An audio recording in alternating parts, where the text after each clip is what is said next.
효소는요, 이 자기 활성 부위에 잘 들어맞는 그런 입체 구조를 가진 특정 기질하고만 결합을 해서 반응을 촉매합니다. 자물쇠와 열쇠와 같은 그런 관계라고 보시면 됩니다.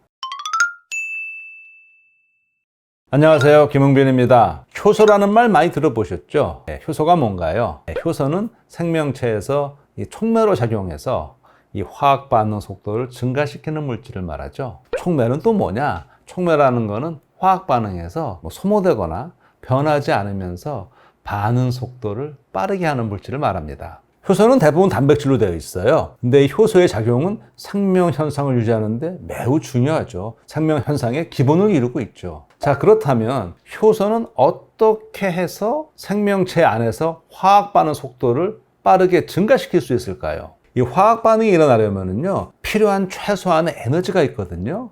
우리가 그거를 활성화 에너지라 그래요. 왜 우리도 어디 놀러 가서 처음에 쭈뼛쭈뼛 하다가 그런 말 하잖아요. 액티베이션이 돼야 돼. 똑같은 개념을 생각하시면 됩니다. 마찬가지로요, 이 반응에 참여하는 반응물도 이 활성화 에너지 이상의 충분한 에너지가 있어야만 그때야 비로소 화학 반응이 일어날 수 있거든요. 그러니까 이 활성화 에너지는 이 반응물이 넘어야 할 일종의 에너지 장벽이라고 볼 수 있겠죠. 이걸 한번 비유로 말해보자면요, 이 화학 반응은 장애물 달리기 경주라고 볼 수 있어요. 자, 어떤가요? 장애물이 높을수록 넘어가는데 더 힘이 들겠죠.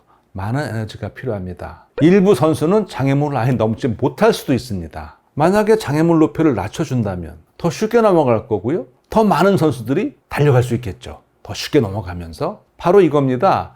효소는요, 바로 활성화 에너지, 이 장애물을 낮춰주는 거예요. 그래서 화학 반응을 촉진하는 것이죠. 한 줄 요약을 하면은요, 활성화 에너지가 낮을수록 더 많은 반응물이 화학 반응에 참여해서 반응 속도가 증가하는 겁니다.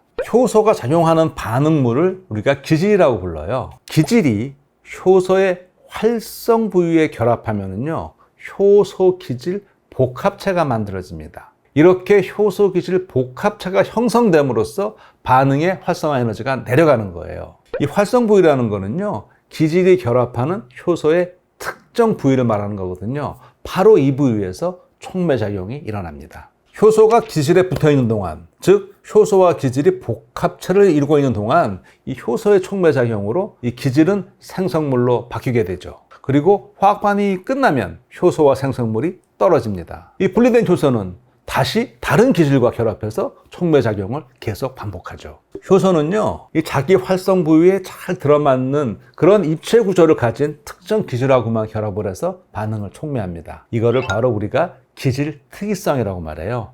이거는 마치 자물쇠와 열쇠와 같은 그런 관계라고 보시면 됩니다. 앞서서 이 말한 대로 효소는 대부분 단백질이거든요. 근데 그 종류에 따라서 단백질로만 구성되어 기능을 수행하는 것도 있고요, 단백질과 함께 비단백질 성분이 필요한 경우도 있어요. 이와 같은 비단백질 성분을요, 우리가 보조인자라고 부릅니다.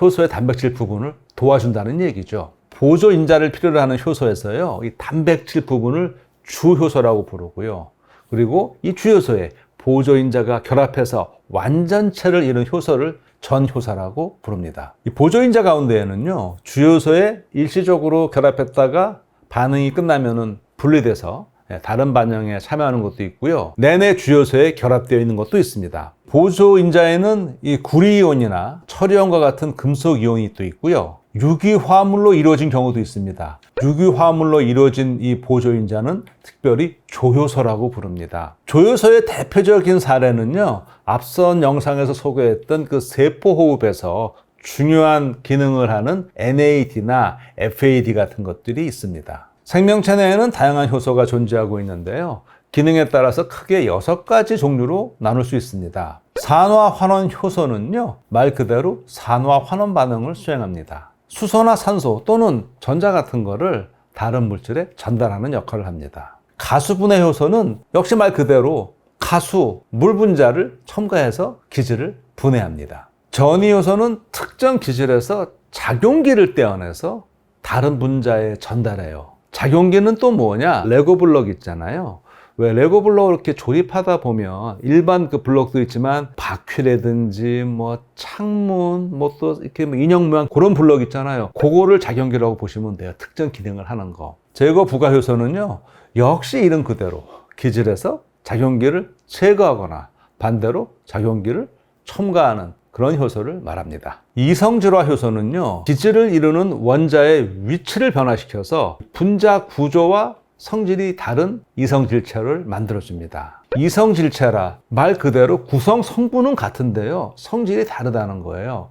이거 역시도 한번 레고를 예를 들어 설명해 보면은요, 우리가 똑같은 레고 블록으로 집을 만들 때 똑같은 거예요. 창문을 앞에다 할 수도 있고 옆에다 할 수도 있고 뭐 심지어 위에다 할 수도 있잖아요. 이게 바로 이성질체라고 보시면 됩니다. 연결 효소는요, 에너지를 사용해서 두 기질 분자를 연결해 줍니다. 우리가 아파서 열이 나면 막 체온이 갑자기 올라가면 굉장히 위험해지잖아요. 사람 정상 체온이 보통 36도 정도잖아요. 급격히 변화가 일어나면은 심하면은 목숨이 위험할 수도 있거든요. 왜 그럴까요? 이것 역시도 이 효소 관점에서 이해할 수가 있어요. 온도가 올라가서 이 고온이 지속되면은요, 우리 몸에서 중요한 생명 활동을 촉매하는 효소의 입체 모양, 구조가 변해요. 그러면 제 기능을 할 수가 없습니다. 반대로요, 저체온증, 정상 체온보다 갑자기 떨어져도 효소 활성이 감소하니까 생명 활동이 제대로 일어날 수가 없죠. 그래서 왜 우리가 추운 날 밖에서 잠이 들면 위험한 이유가 여기에 있습니다. 자, 어떠셨습니까? 오늘은 고등학교 생명과학 2교과서 2단원 세포의 특성 중 4장 주제인 효소에 대해서 알아보았습니다. 오늘 이야기 여기서 마치겠습니다. 고맙습니다.